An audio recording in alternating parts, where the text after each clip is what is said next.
Okay, so we are going to start with predicting delta S. So like, is it going to be positive? Is it going to be negative? So is it going to be spontaneous or not?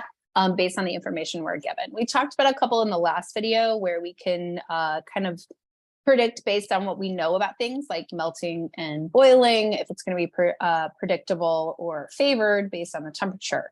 But some things we're not as familiar with. So there's a couple things we need to keep in mind when predicting delta S. First of all, that solids are rigid and ordered, which means they have very low entropy. Okay, so solids are always low entropy. Okay, so anytime you're melting or boiling, it's going to become more and more entropic. So it would be a positive delta S as we increase.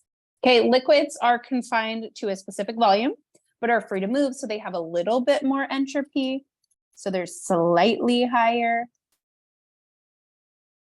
Not much.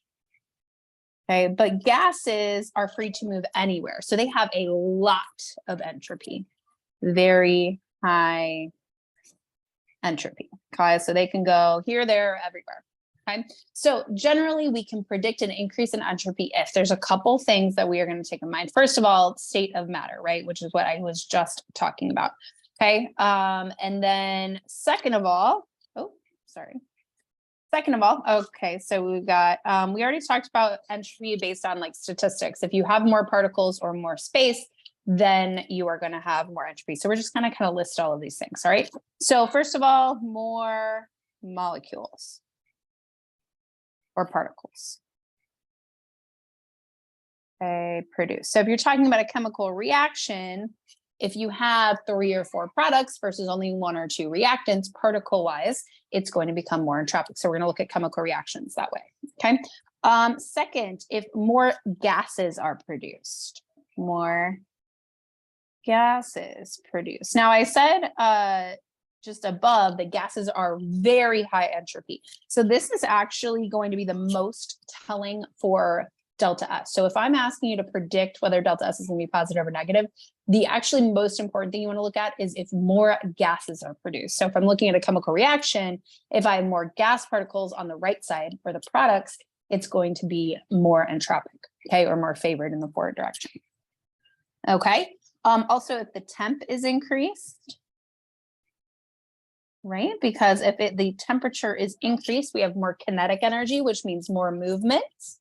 Okay, and 4 is if the volume is increased, which we already talked about. More space means more possible microstates or places things can be. So all of these tell us that it's going to be a positive or an increase in entropy. Okay, so all of these things would be a positive delta S.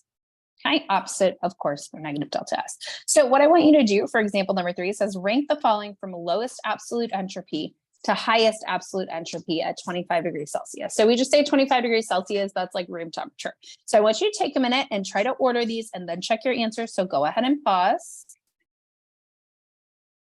Okay, so I have the solid is of course the least entropic, and then the liquid, and then the 2 gases. Okay, so first of all, I have that gases are more entropic, but you might be wondering why I ordered them the way that I did.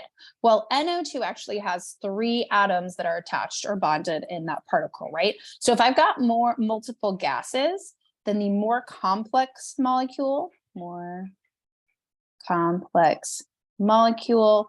is going to be more entropic because it's got more options. It's got more stretching and vibrating and rotating options than if it's just one single atom.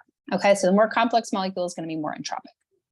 Okay, example number 4, predict the sign of delta S for each of the following reactions. Now remember, I said the most important thing is if it produces more gases or not. So look at that, go ahead and pause.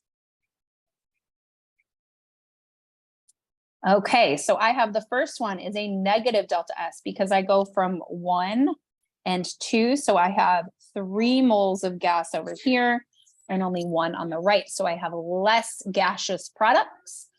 So it's going to be a negative delta S. 2, I have, let's see, I got a liquid. I have 1 gas on the left and I have 3 gas particles on the right. More gas particles means more entropy. And then part C, let's see, I've got 12 gas particles on the left, and I have 4 plus 6 is 10 on the right. So it does decrease, so it's going to be negative delta S. Okay, so if I give you a reaction, you want to look at the number of gas particles. So you do have to take into account those coefficients. Okay, so we are actually going to get into real values of delta S and how to calculate those in just a moment. But I do want to focus on these phase changes again. Remember, a pure crystalline substance, so that would be like a solid, so solid, I don't know, iron or something like that. Essentially, a pure crystalline substance has no entropy. You have no microstates. It can't move at all, and this would be like at 0 Kelvin. Okay, so pure crystalline substances are 0 at 0 Kelvin, because 0 Kelvin means it has no energy, it can't move. Now, of course, we can't get to 0 Kelvin, but there would be absolutely no movement or possible microstates if there was no energy. Okay. As a substance is warmed, we get more movement, right? Its entropy, of course, increases. There's large increases when we actually change from phases. So phase changes, which is why if you look at this graph over here, I would start with 0 at 0 K, and then as I increase, I get more and more entropic. Then there's a big jump at phase change 1 between solid and liquid, and then an even bigger jump at phase change 2 between liquid and gas, because of course, gas is much more entropic than anything else. So that's why we see these kind of like flat parts when we change phases, and that's because there's such an increase in entropy because of that structure, right?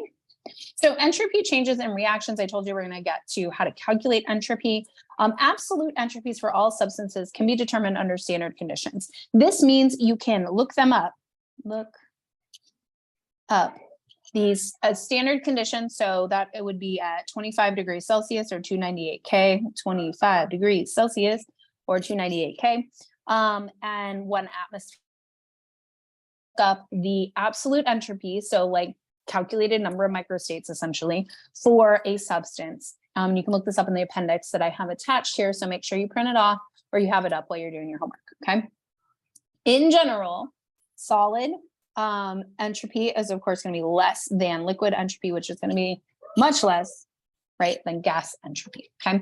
So remember this little not symbol here means it's standard state. So that means at 25 degrees Celsius and 1 atmosphere, okay? So that's what we're gonna see in these tables. So I just have an example of this table to the right. When you look it up, you're gonna see the delta S value for something in joules per mole Kelvin, because I told you that was the unit, and you'll see how they change for different substances, because we can measure the entropy, okay? Along with solid, liquid, and gas, entropy also increases with molar mass. And that's really because the bigger the molecule is, the more bending and stretching and all of that possibilities it has. It also increases with more atoms in the formula. Okay, these kind of go hand in hand, right? The bigger the molecule, the more things that you can have going on. So calculating an entropy for an equation, for chemical equation, is actually very simple. It is the same as calculating enthalpy if I gave you all of the H or the delta H values. And so I'm going to give you that equation, and it is very straightforward and simple. So delta S naught for a reaction is equal to the sum of, and you have to include the coefficient. So N is like the coefficient, times the S naught, that's value you can look up for the products, minus the sum of N times the S naught of the reactants. So just like delta H, it's products minus reactants, okay? If you look up these values, it's very simple to do. You add up all the products, you add up all the reactants, okay? So I'm gonna go through A on example number 5. It says determine delta S for the following reactions using thermodynamic data. Okay, not all of these are over here. You will have to look them up on the sheet that I told you to either print off or consult with. Okay, so have that pulled up. We're going to do products minus reactants, and that's how you calculate these. So if I want delta S for this reaction, I would do products. So CH3OH gas, they do have to match. CH3OH gas is 237.6. So I would go 237.6 products. Minus, now I'm going to do all my reactants. I have carbon monoxide gas, one of those is not on the sheet, but if you look it up, it is 197.9. And I have to do the sum of, so that's like the carbon monoxide. So this is my carbon monoxide. And I have to add it to, I have 2 hydrogens. So I need 2 times whatever the hydrogen value is. So hydrogen, H2, is 130.6. 130.6. Okay, so you want to add these together. So this was my hydrogen. I'm just labeling everything. So you add these and then you take the difference. You would go this guy, CH3OH, or my products, minus my reactants, and I would get negative 221.46, and that is joules per mole Kelvin. Okay, so a couple of things to watch. Please type this into your calculator, because if you lose your negatives or your positives, or you mess up with the addition and the multiplication and all that, you will get the wrong number. So be careful with your order of operations in your algebra. Second of all, this is a negative delta S. So we are going to get, that means it's becoming more ordered. The entropy is decreasing. So this is probably not favored, at least according to entropy. And that is true. If you look at this, I'm going from 1 to 3 gas particles to just 1 gas particle. So it should be negative delta S. So that kind of matches our prediction. Okay. I want you guys to try part B. Do look up your values and see if you can get the correct answer. Okay, so after I added this one together, I got negative 251.08 joules per mole Kelvin. Again, a negative delta S value, which would mean that it's decreasing. And yes, of course it is, because I had 12 gases over here and 10 over here. We already talked about this one. Okay, so make sure your answer makes sense, that it has the right sign when you actually calculate them. Otherwise, you did something wrong. Okay. So how does this play into system and surroundings? Same thing as enthalpy. If one thing loses heat, the other one gains it. The same thing happens with entropy, right? And the entropy of the universe tends to be positive, all right, or it likes to be positive. So I'm looking at this equation here. I've got nitrogen plus 3 hydrogen makes 2 NH3 gases. Okay, I give you the delta S value for it is negative 198.3 joules per Kelvin mole, or mole Kelvin.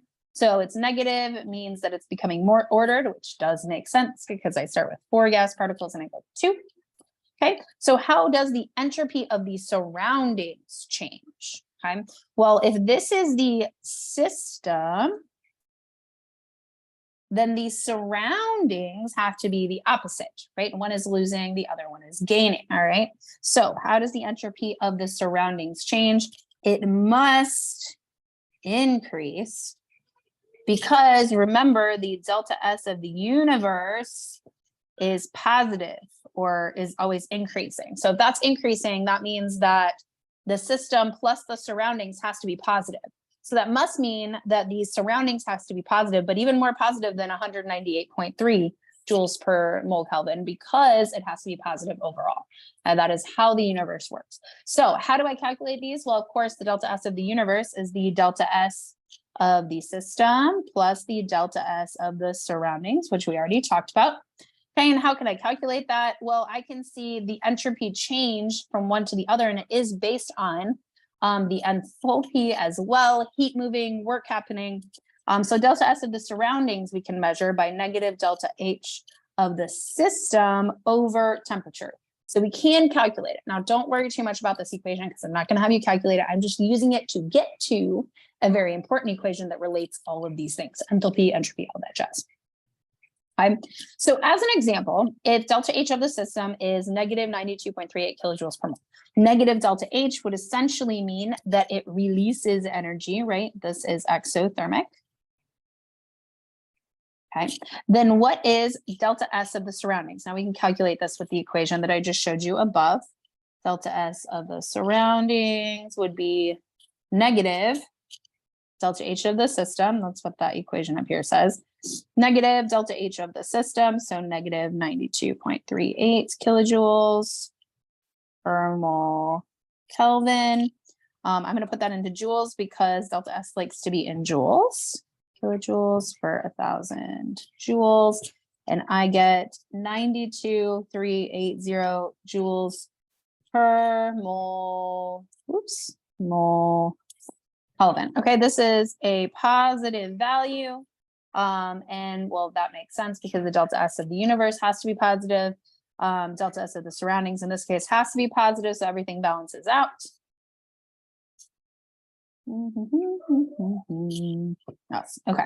Just remember this has to be positive. I'm not going to ask you to do a calculation like this. Again, though they are related, I am going to pull this into our next calculation, which is even more important, and that's Gibbs free energy.